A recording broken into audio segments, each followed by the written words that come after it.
¿Cómo es ser profesor de una universidad durante 8 años y ver 16 semestres diferentes, personalidades de muchachos con habilidades y otros con las habilidades aún sin descubrir? Bien, durante 8 años tuve la oportunidad de ser docente catedrático en una universidad, en la pública de Villavicencio, que es la Unillanos, que es de la misma en la que yo salí. Lo paradójico de esto es que era la misma universidad donde hace algunos años me había graduado como ingeniero, pero había perdido 15 materias alrededor de toda la carrera y me habían echado y luego tuve que volver. Se siente raro realmente entrar y dar clase porque no tienes el currículum, más cuando estamos enseñados a que un profesor, pues digamos, tiende a tener un pasado brillante académicamente, pero ese no era el caso. Pero eso tuvo algo bueno. Y eso algo bueno fue que me permitió convertirme en el profesor que a mí me hubiera gustado tener, porque como les había contado en otro episodio, tenía problemas de aprendizaje. Esos problemas de aprendizaje me costó mucho poder salir porque no era fácil. La medida general era cuánto sacas en un parcial, cuánto vas a sacar en una materia. Ese es el valor que te da, sobre todo los compañeros, sobre todo los profesores, algunos en su mayoría. Otros de pronto entendían que muchas veces la nota no es lo importante. Lo importante real es que haya un aprendizaje. Pero, ¿cómo es ser profesor durante 8 años? ¿Y hacia qué quise llevar a este grupo de estudiantes que hoy en día muchos de ellos ya son profesionales y me encanta verlos ubicados en multinacionales, en empresas grandes, otros emprendiendo, y siempre que me encuentro con ellos, recibir su cálido abrazo y recibir sus gracias?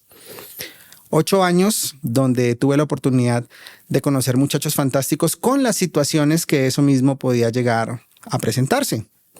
Muchachos con dinero, muchachos sin dinero, muchachos responsables, muchachos no tan responsables, y semestre tras semestre ir conociendo cómo se comportaban los jóvenes de cara a lo que es la industria de software. Esto va sobre todo para los papás que me escuchan, ¿no? No forcen a los pelados a hacer algo que no son.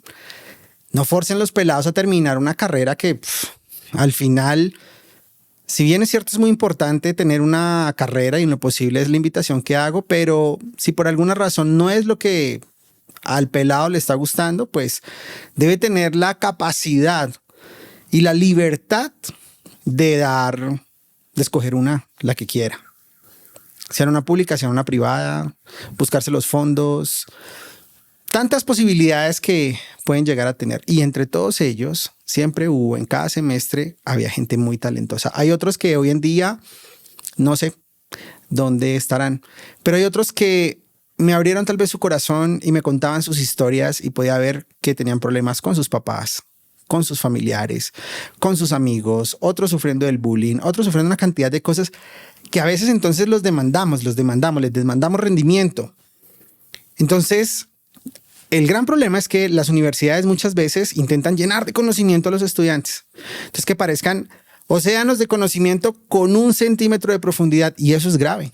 Eso es grave porque la universidad le tiene que entregar unos profesionales idóneos a una sociedad para temas de empleabilidad. Y si estos muchachos no salen conscientes de las bases, no tanto el de la tecnología, del conocimiento en sí, hablo, digamos, de sistemas, electrónica, mecatrónica y cada una de ellas, sobre todo ingenierías. Al final eso se aprende y se cacharrea, se busca. Hoy en día, bueno, las herramientas de IA ayudan un montonón, pero pues hay que saber entender. Pero más que ello es la capacidad comunicativa, la capacidad de gestión del fracaso que tengan los muchachos. Y eso siento, o por lo menos es lo que yo he visto durante muchos años, que pocos docentes tuvimos esa capacidad de reconocer y transmitirles seguridad a los estudiantes. Si ustedes me preguntan si hubo estudiantes que perdieron conmigo, sí, perdieron. Varios. Lloraban y profesor, pero al final cada uno sacaba lo justo, ni más allá ni más acá. Pero me llama mucho la atención que se somete a un estrés enorme al pelado, el que está en la universidad, y entonces le tratamos de demandar excelencia, tienes que sacar 5, tienes que sacar 5, tienes que sacar 5. Realmente el mundo laboral es otra cosa. Yo tuve unos compañeros de universidad a lo largo, no quiero que se sientan aludidos porque seguramente van a escuchar este podcast que hoy tengo la oportunidad de contar. Y muchos de los pelados que fueron becados en la universidad hoy en día, pues están en el mundo normal, empleados normales. Muchos otros que teníamos notas muy inferiores a las que ellos podían llegar a tener y que quizás no eran becados, hoy en día son grandes emprendedores, grandes empresarios de la industria y son personas que aportan pues un montón. Y eso es lo más importante, digamos, de poder querer escuchar un poco lo que les estoy diciendo para poder entender cuál es el mensaje al final de lo que se quiere llegar. 8 años donde básicamente conocí todo el espectro, digamos, de lo que es la juventud, la falta de oportunidades que muchas veces ellos pueden sentirse ni experimentar. No es algo menor, ni es algo que tiene que por debajearse esas sensaciones de ansiedad, de estrés, del cuidado físico y personal, las bombas que uno se mete de comida, de la empanada grasosa y esto le hace daño a uno. Sucedía algo muy, muy curioso, era que en la universidad las clases más fregadas eran las de la tarde, ¿no? Entonces eran salones muy pequeños donde habíamos muchas personas. Pero una vez un profesor, que recuerdo el nombre, el profesor Najib, nos daba la explicación científica de por qué en esta universidad por la tarde nos daba sueño después del almuerzo. Primero, básicamente porque la cantidad de carbohidratos que se comía en el almuerzo pues era una cantidad muy grande. Y luego cuando todos en ese salón tan pequeño comenzamos a respirar claramente, pues el dióxido de carbono llegaba al techo y empezaba a haber una condensación. Estamos hablando de 45, 50 estudiantes, ¿no? En los primeros semestres. Y eso empezaba a bajar, entonces se ponía denso el ambiente. Sumaba que no había ventilador, seguramente sí había, pero no funcionaba, no había aire acondicionado, entonces todo ese dióxido que uno al momento de la respiración va produciendo, pues empieza a bajar y lo empezaba a sedar a uno. Entonces un día hice el experimento, ¿no? Entonces me fui para un almacén a almorzar balanceado, lo que llaman, enfocándome un poco más en las verduras. Y el resultado fue totalmente opuesto. Pero a lo que voy era que también ese almuerzo era mucho más costoso que el normal. Y en la universidad no todos pueden pagar, digamos, eso.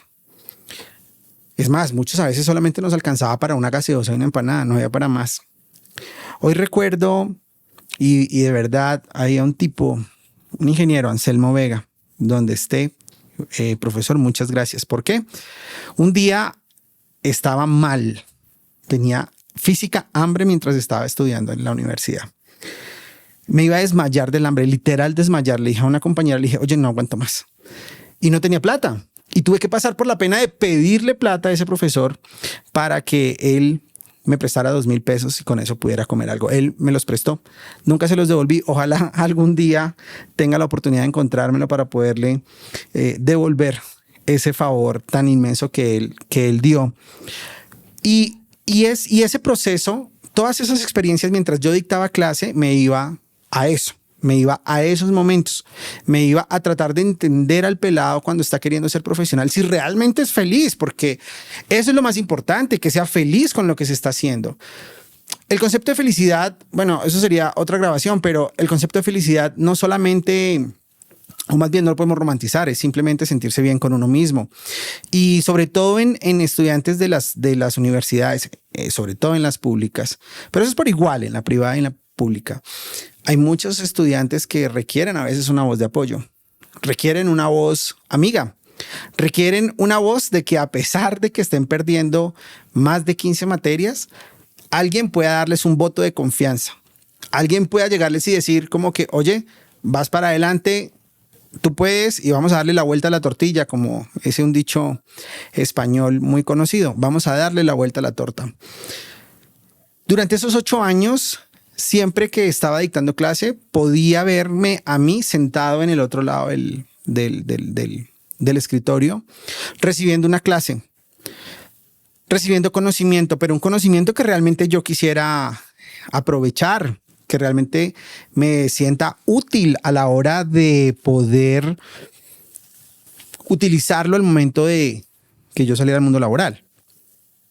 pero muchas veces los muchachos están absolutamente solos y pueden ver 5, 6, 7 materias, pero no están aprendiendo. Esa es una cruda realidad de nuestro sistema educativo actualmente. Pero no soy de los que escucho a varios emprendedores muy potentes que en muchos casos invitan a no entrar a la universidad. Miren, si uno tiene la oportunidad de entrar a la universidad, debe entrar. Y solamente les voy a dar una razón poderosísima. El carácter y la resiliencia que uno desarrolla durante todos esos semestres es lo que vale la pena. No tanto el conocimiento, porque siempre he escuchado por lo menos a estos emprendedores potentes que hablan de el conocimiento se puede sacar afuera, mira este curso en esta plataforma, y sí, está bien y está perfecto. Y sobre todo en Colombia, en un país donde no todos han tenido acceso a la educación superior. Y como todos no han tenido acceso a la educación superior, básicamente tratarán de aprender por sus medios. Entonces ahí sí le doy valor a esas plataformas, pero mientras esté la oportunidad, pues es terminar esa carrera. Y vi a muchos desertores también durante esos 8 años que tuve la oportunidad de dictar clase. Muchos desertaban porque querían, otros porque ya las circunstancias les cambiaban, pero ese porque querían era porque se rendían fácilmente. Y qué importante es tener la capacidad de resiliencia, la tolerancia a la frustración, la tolerancia al fracaso. Porque a medida que uno desarrolla esa capacidad, a medida que se va arraigando esa personalidad, es mucho más fácil enfrentar el mundo laboral, porque en el mundo laboral vamos a tener gente mala leche en los trabajos, gente mala leche en las oficinas, gente mala leche que nos quiere ver hundidos, gente mala leche que no cree en lo que estamos haciendo. Y entonces, ¿qué vamos a hacer? ¿Nos vamos a dejar hundir? ¿Nos vamos a dejar llevar por esto? Pues no. Prácticamente esa es la idea de grabar un contenido como estos, que usted en medio de tanta cosa, de tanto ruido que puede escuchar, pueda tener una voz, pueda tener a alguien que le esté diciendo por lo menos como que tranquilo, todo va a estar bien, hay que darle la vuelta a la torta y hay que cambiar los métodos, inclusive los métodos de estudio. Durante esos 8 años que tuve la oportunidad de ser profesor en una universidad, pude comprender que si bien es cierto, el conocimiento es público, ya el talento es una cosa innata, pero hay que saberlo explotar y hay que saberlo explorar. ¿Cómo darnos cuenta o cómo yo me daba cuenta de que los estudiantes trataban de buscar cuál era su performance? Para mí, hacerle el mismo examen a todos era injusto porque no todos tenían las mismas capacidades. Entonces trataba de hacer algunas actividades donde cada uno pudiera desenvolverse de la mejor manera. Hay una imagen que siempre me ha gustado mucho y está el profesor, pero está al lado un pez en una pecerita, un simio, un león y una cebra y un elefante. Y dice, bueno, señores, llegó el momento del examen. El examen es el que trepe el árbol. El pescado no lo puede hacer. El simio es el único que tiene las capacidades para poderlo hacer. Y hoy creo que nuestras universidades está llena de gente talentosa desperdiciando el tiempo. Y debería haber una forma en que el conocimiento trate de direccionarse hacia la explotación del talento. Uno es bueno para algo. Hay otros que podemos ser buenos para varias cosas, pero por lo menos en una, tú eres bueno. Tú eres bueno, muchacho que me estás escuchando. Eres bueno en algo. No escuches a la gente.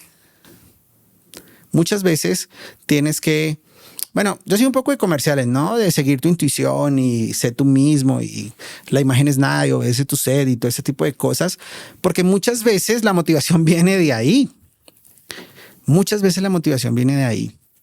Ahora, para los que creen, la motivación viene o para los que creemos, la motivación debe venir de parte de Dios, de parte de su palabra y lo que Él nos dice. Pero, y si usted no es creyente, yo no lo puedo obligar a que lo haga. Pero lo que sí le puedo obligar, o más bien recomendar, es que cuando todo esté tremendamente jodido, tienes que entrar a mirar hacia arriba, mirar en lo vertical, no en lo horizontal. Cuando tú ves en lo horizontal, entonces la cosa se complica porque hay mucha gente que te dice no puedes, esto no se puede hacer, ¿sí? Los mismos compañeros yo veía en las exposiciones de mis diferentes materias que yo dictaba que muchos querían que a su compañero le fuera mal. Eso siempre me llamó mucho la atención, u otros no querían ayudar, digamos, básicamente a eso, o estaba el individual o ese tipo de cosas. Pero al final, estos muchachos había que enseñarles algo mucho más importante y era la capacidad de poder trabajar sinérgicamente sin vender los principios, ¿no? Porque es que ya aquí cuando decimos en sinergia, o sea que todos somos un equipo y esto, a veces se quieren acolinchar y ese tipo de cosas. Y uno tiene sus principios y uno son no negociables. Sus formas de ser son no negociables. Sí, que uno puede intentar cambiar, pero al final va a salir, perdóneme la expresión, lo paila que es usted. Y tienes que más bien aprender a utilizar eso y no a cohibir sus sentimientos, porque si usted aprende a cohibir el sentimiento, se va llenando, se va llenando, se va llenando. Pero cuando usted sabe y ya tiene claro en la vida y tiene claro el propósito de lo que quiere hacer, usted va para adelante. Hoy en día, me encanta cuando entro al LinkedIn y miro a mis estudiantes. Uno, que me agregan. Dos, que están en posiciones súper chéveres, pero me alegra aún mucho más cuando siguen manteniendo el respeto hacia sus profesores. Yo pienso que esa parte es fundamental, digamos, pues en la vida. El día que terminé el ciclo en la universidad, ese día fue muy especial para mí. Recuerdo que yendo para el parqueadero me dio la nostalgia y me puse a llorar claramente porque pues sentía que había acabado un capítulo en la universidad, en esa universidad. Pero de alegría porque sentía que había podido ayudar a muchos estudiantes. Tal vez esto lo estén escuchando padres que no sepan qué hacer con sus hijos o si saben que los hijos aún no saben qué estudiar, no los presionen, exíjanles, pero no los presionen. Es que hay una diferencia. Cuando tú exiges es porque le estás exigiendo. El papá le exige porque le está pidiendo, oye, necesito este resultado, pero te estoy orientando. Pero presionar es como... Hermano, respóndame por eso, no sé cómo, que hay muchos jefes que funcionan así y después vamos a grabar un capítulo especial para formas de liderazgo y eso en equipos, sobre todo en equipos de tecnología o en equipos de más, porque la gente en Colombia o en la TAM nos cuesta trabajar en equipos muchas veces porque las direcciones vienen mal dadas. Pero volviendo a este punto, si tiene el pelado, exíjale y es decir, acompáñelo, déle herramientas tangibles. Si usted no sabe, pues búsquese a alguien. O escríbanme, ¿sí? Usted me puede agregar ahí en Instagram a @JorgeIgnition. Usted me cuenta como en qué le puedo ayudar. Mire, yo eso ni siquiera lo cobro porque eso yo ni siquiera... Yo no vivo de eso, ¿sí? Ni tampoco pues soy el coach de la vaina, pero sí le puedo dar unos buenos tips para que pueda orientar, digamos, pues a su hijo, digamos, como en lo que quiere. Me encanta cuando me dicen, oye, ingeniero, ¿será que mi hijo puede llamarte y puede preguntar? Claro que lo puede hacer. Que si podemos preguntarle, claro que lo pueden hacer. Vayan allá a Instagram, yo trato de responder la mayor cantidad de mensajes, yo respondo los directos, a mí nadie me maneja eso. Y es la forma en que tal vez yo veo a ese niño o a ese adolescente, perdón, o a ese joven de la universidad que estaba perdiendo tantas materias, y es la forma como de ayudar. Y es la forma como de decir, no importa, sí es complicada la situación, pero vamos a darle la vuelta a la torta. Siempre, lo único es que cada persona esté dispuesto a pagar el precio, porque es que eso es otra cosa. Pareciera que no queremos pagar el precio, pues digamos, de las decisiones que queremos tomar. Entonces yo quiero ser exitoso, pero no quiero pagar el precio. Quiero ser ingeniero, pero no quiero pagar el precio. Quiero ser administrador, pero no quiero pagar el precio. Quiero llegar lejos en la vida, pero no quiero pagar el precio.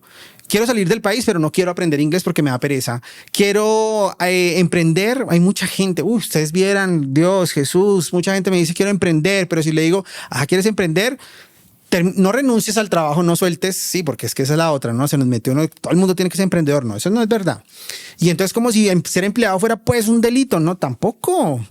Entonces, ¿quieres pagar el precio? Entonces nos dicen, levántese a las 4, el club de las 4 de la mañana. Pues tampoco, yo personalmente no creo en eso, ¿sí? O sea, cuando a mí yo veo y dicen, no, que el club de las 5 de la mañana, el club de los 60 libros por mes, eso funciona cuando podemos... O más bien, cuando estamos interesados en eso, pero cuando lo sentimos en una carga, es muy complicado. Es tremendamente jodido, pero de eso les hablaré en otro tema, de lo que significa realmente pagar el precio de lo que se está haciendo. El ejemplo más aturdidor es Dios. Quería salvar a la humanidad, quería darle una segunda oportunidad. ¿Y sabe qué? Pagó el precio. ¿Cómo lo pagó? Dando a su hijo, que vino, murió por usted, que me ve, y por mí, a costo cero, nos dio una ruta de salvación. Y él pagó el precio que debería haber sido sobre nosotros. Muchacho, papá que me está escuchando, si están pasando por cosas jodidas de la universidad, del colegio, de alguna cosa, hay muchos pelados que perdieron el año, tranquilos, se le puede dar la vuelta a la torta.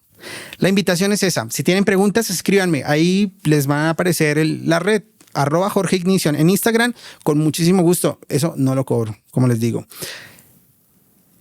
En esos 8 años que dicté clase, el aprendizaje fue más para mí que para mis estudiantes. Los veo en una próxima emisión de este podcast que todavía no tiene nombre, pero seguramente le vamos a poner y seguiremos dando muchos más tips y también que ustedes me escriban sobre qué quieren que hablemos. También esa es la invitación que les hago y bueno, espero poderlos ver pronto. Nos vemos luego. Chao.